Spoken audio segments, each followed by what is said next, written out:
Bienvenue dans un monde plus vaste, un espace où l'invisible devient tangible et où les mystères de la conscience s'éclairent. Ici, nous explorons ensemble l'éveil, l'expansion et la connexion avec soi, avec les autres et avec l'univers. Je suis Laetitia, fondatrice de Noctua, un univers dédié à l'éveil intérieur et à l'harmonie entre le corps, l'esprit et l'énergie. À travers des pratiques transformatrices et des chemins d'exploration variés, je vous accompagne dans ce voyage vers vous-même, là où résident vos réponses et votre puissance. Préparez-vous à ouvrir les portes d'une réalité plus vaste, où chaque épisode vous invite à plonger un peu plus profondément dans votre essence et dans ce lien intime avec le monde. Ensemble, découvrons ce monde plus vaste qui vous attend. Et juste avant de commencer, un petit mot. Si un monde plus vaste vous inspire, pensez à laisser une note de 5 étoiles sur votre appli de podcast. C'est le meilleur moyen de soutenir ce projet et de le faire découvrir à d'autres. Et si cet épisode vous parle, partagez-le avec vos proches ou sur vos réseaux. Merci infiniment pour votre soutien et maintenant, place à l'épisode. Hello à tous, hello à toutes, je suis ravie de vous retrouver dans ce tout nouvel épisode. Il y a 2 semaines, on a parlé des ombres que l'on avait en nous, de la lumière que l'on avait en nous. Et aujourd'hui, j'avais envie de faire un épisode hyper spontané, hyper vulnérable, où je vais parler de ma propre, d'une ombre qui fait partie un petit peu de mon quotidien, qui fait partie un petit peu de ma vie depuis longtemps en réalité, et j'en ai pris conscience il y a quelques années, véritablement. Elle fait partie de moi depuis, je pense, enfin toujours en tout cas, d'aussi longtemps que je m'en souvienne, mais j'en ai pris vraiment conscience dernièrement, il y a quelques années. Et c'est la peur de se montrer, la peur d'être dans la lumière. Donc au final, j'ai tendance à souvent vouloir me cacher, à être dans ma grotte ou à ne pas m'exprimer, à être peut-être invisible parfois, me fait me sentir parfois plus confortable que d'être vue. Donc c'est vraiment quelque chose qui est revenu fort ces dernières semaines et j'avais un peu envie de vous en parler. Je me suis dit que aussi finalement ça faisait bien écho avec l'épisode d'il y a 2 semaines sur explorer ses parts d'ombre pour révéler sa lumière. Et du coup je voulais vous partager mon cheminement par rapport à ça, mon propre cheminement, qui est pas forcément linéaire d'ailleurs, puisque j'évolue au fur et à mesure, et enfin, vous, c'est certainement pareil, c'est que le chemin, il est pas une ligne droite, c'est pas linéaire, et que parfois on a l'impression vraiment de régresser, et je suis vraiment en plein dans cette phase de régression et de doute, en fait. Ça vient faire émerger beaucoup de doutes, notamment sur le podcast. Est-ce que j'ai de la valeur? Est-ce que c'est intéressant? Est-ce que ce que je dis va produire un impact? Est-ce que seulement suis-je suffisamment légitime pour parler de ces choses? Voilà, c'est vraiment toutes ces questions qui viennent et qui amènent du doute à un moment donné. Et en fait, je me suis rendu compte que quand j'étais dans ces phases-là, c'était justement une forme peut-être de fuite, de peur en fait, et de peur de se montrer, de peur peut-être même de réussir, parfois, je me dis, parce que c'est se révéler d'être dans sa lumière, de se révéler tel que l'on est aussi, et ça fait peur soit d'échouer, soit de réussir. Les deux font peur en fait, à ce moment-là, parce que on va avoir la peur à un moment d'échouer, de se dire, est-ce que je suis assez? Est-ce que je vais réussir? Est-ce que je vais être aimée? Est-ce que ça va plaire? Et on a la peur aussi de réussir et de se dire, est-ce que je vais être capable finalement d'assumer cette lumière, de pouvoir faire honneur à cette lumière? Enfin, moi, c'est des questions c'est des choses que je ressens fort, c'est aussi cette peur parfois de ne pas pouvoir assumer cette lumière. C'est comme si cette lumière, on n'a pas eu l'habitude tellement de l'incarner, et finalement quand elle arrive, on ne sait pas trop quoi en faire, on ne sait pas trop comment l'incarner, et en fait ça nous fait peur, on a envie de revenir dans notre zone de confort. Donc je trouve que c'est un peu sortir de sa zone de confort, c'est même carrément sortir de sa zone de confort quand on a envie de révéler sa lumière, de révéler aussi ses ombres dans la lumière, référence à l'épisode d'il y a 2 semaines. Et voilà, je suis vraiment en plein dedans. Ça revient hein, régulièrement, je travaille dessus, c'est quelque chose avec lequel je chemine beaucoup. C'est aussi la raison pour laquelle j'ai décidé de lancer le podcast. Alors c'est pas la seule raison évidemment parce que le podcast à la base c'est aussi parce que je suis quelqu'un qui aime parler, qui aime donner sa vérité, qui aime échanger sa vérité, en tout cas ma vision de la vérité. J'aime beaucoup enseigner aussi, partager mes enseignements, ce que j'ai pu avoir comme prise de conscience, ce que j'ai pu apprendre. J'aime énormément apprendre, mais j'aime énormément en fait partager ce que j'ai appris. C'est un peu comme si, pour moi, c'était complet de cette façon-là. C'est-à-dire j'apprends pour le repartager, sinon ça n'a pas de sens. Donc du coup, ouais, c'est vraiment le fondement même en fait du podcast. J'ai eu envie de lancer le podcast pour pouvoir exprimer ma voix, pour pouvoir porter ma voix et pouvoir assumer de porter ma voix. Donc pouvoir porter ma voix dans la lumière justement et ne plus forcément me cacher, ne plus forcément être dans l'ombre, avoir peur que ça ne plaise pas ou avoir peur que ce soit inintéressant, etc. Voilà, donc c'est... Bon, désolée par avance si l'épisode est très décousu, j'ai vraiment pris le micro de façon hyper spontanée, instantanée, sans plan, sans même référence de sur quoi j'allais parler. Je voulais simplement vous parler un peu de cette phase-là, puis de cette introspection un peu profonde que je suis en train de vivre sur ce sujet. Et peut-être que ça pourra justement vous parler... Peut-être que ça pourra résonner aussi en vous, peut-être que c'est quelque chose que vous avez traversé, peut-être pas forcément sur les réseaux sociaux ou en lançant un podcast, mais peut-être que dans votre vie de tous les jours, ça se manifeste aussi. Moi, ça se manifeste aussi dans ma vie de tous les jours. Quand je suis dans un groupe de personnes, j'ai tendance à plutôt m'effacer, en fait. Alors que mon âme, elle crie l'envie, elle a parfois l'envie pure de juste briller, d'être vue, d'être entendue. Elle a juste envie de s'exprimer, de dire plein de choses. Et la Laetitia humaine, on va dire, qui est là, présente, elle est en mode... elle dit rien. Elle dit rien, elle observe, elle ose pas forcément exprimer sa voix. Donc voilà, ça s'exprime aussi en fait dans la vie de tous les jours. Et peut-être que ça pourra vous faire écho. Je pense qu'on est quand même pas mal de femmes à ressentir ça. En tout cas, c'est ce dont j'ai l'impression avec tout ce que j'ai pu... voir sur les réseaux, lire comme témoignage, mais aussi les femmes qui sont autour de moi. J'ai l'impression que c'est quelque chose qui est peut-être inscrit dans notre mémoire collective, où on n'a pas forcément eu toujours le droit d'exprimer réellement qui l'on était, d'exprimer réellement nos pensées, d'exprimer réellement notre âme, notre voix et notre vision du monde. Ça me fait penser justement à un voyage d'expansion de conscience que j'ai vécu et une grosse libération que j'ai vécue durant une activation Kundalini. C'était très très très très lourd. J'ai vraiment eu très très peur. J'ai beaucoup eu de peur et de haine aussi, de rage qui se sont libérées à ce moment-là. Mais c'était comme si c'était... En tout cas, la manière dont je l'ai vécu, c'est comme si... Alors attention à ce que je vais dire, je veux pas donner de croyance quelconque dans ce podcast, chacun croit à ce qu'il veut, mais ça me donnait vraiment comme cette impression, peut-être que c'était juste un rêve imagé de ce que je ressens et de ce que j'ai pu ressentir dans ma vie à un moment T, mais c'était tellement fort, tellement puissant, j'avais vraiment l'impression qu'en fait on était en train de me tuer, qu'on était en train de m'arracher en tant que femme. J'avais l'impression d'être une femme dans un hameau. En fait, je vous raconte toute l'histoire. Ce sera plus simple. J'avais l'impression d'être une femme, en fait, qui vivait dans un hameau un peu isolé.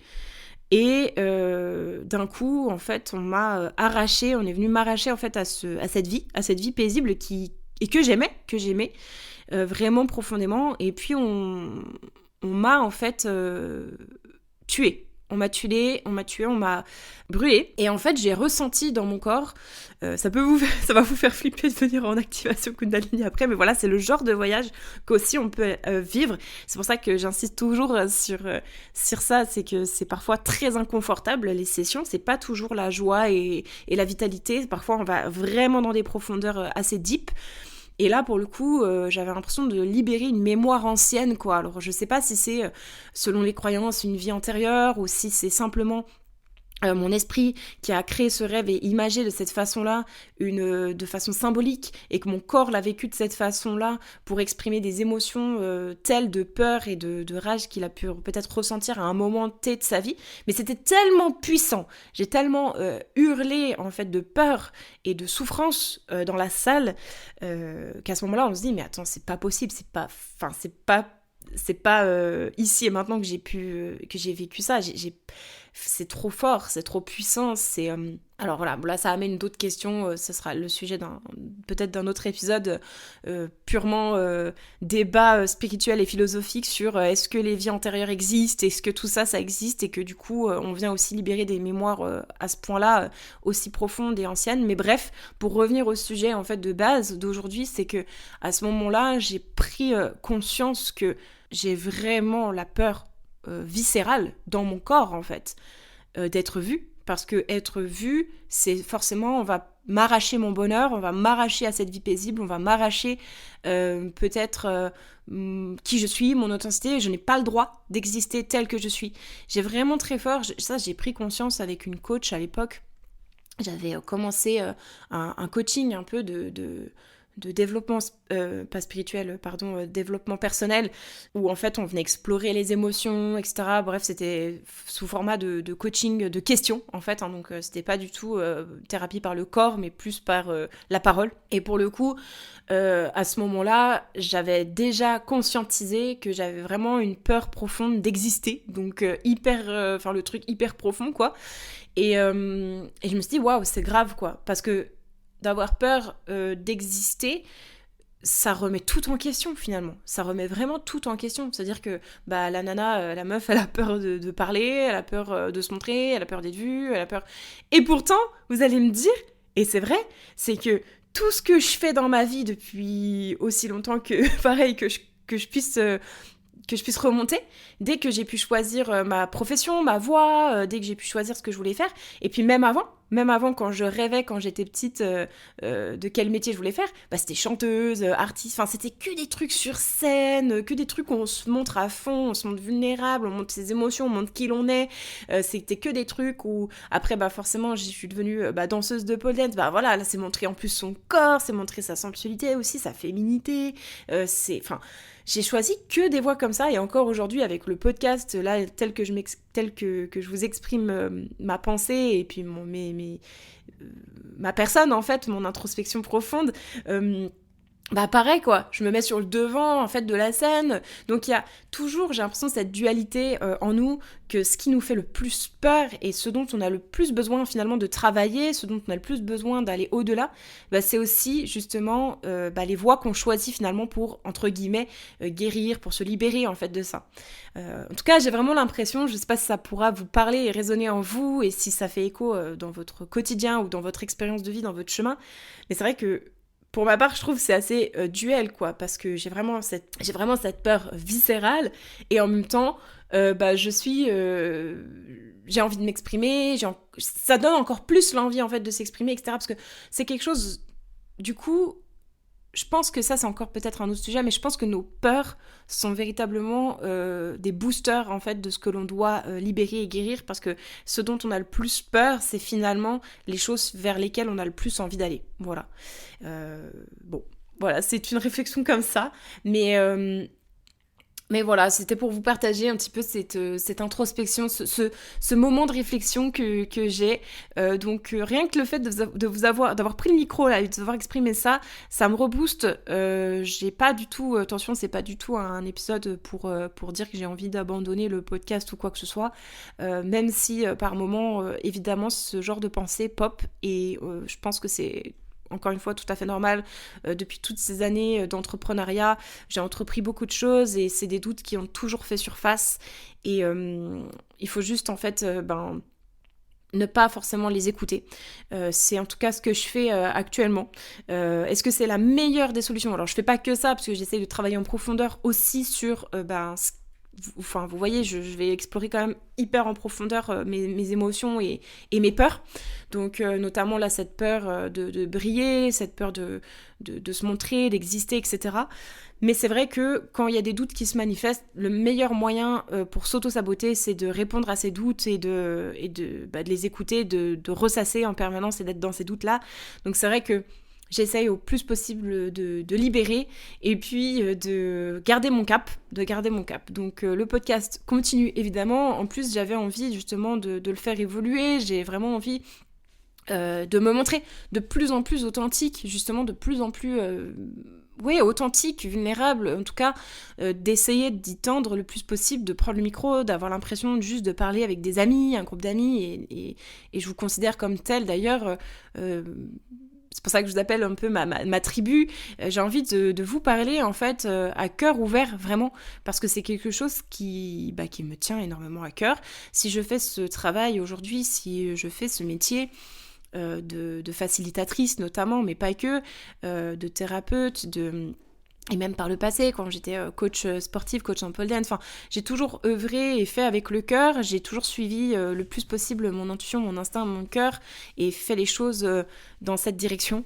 Et j'ai envie de continuer, et pour moi, ça passe par se montrer aussi authentique. Bon, encore un autre sujet qu'on pourra explorer. Est-ce que l'on peut être 100% authentique, etc. Je ne suis pas forcément sûre. C'est une question c'est une réflexion que je me pose souvent et que j'explore souvent. Mais on en parlera peut-être dans un autre épisode. Dites-moi si ça peut vous parler comme débat un peu, comme sujet un peu philosophique. Mais voilà, j'ai envie en tout cas de faire évoluer ce podcast dans cette direction-là.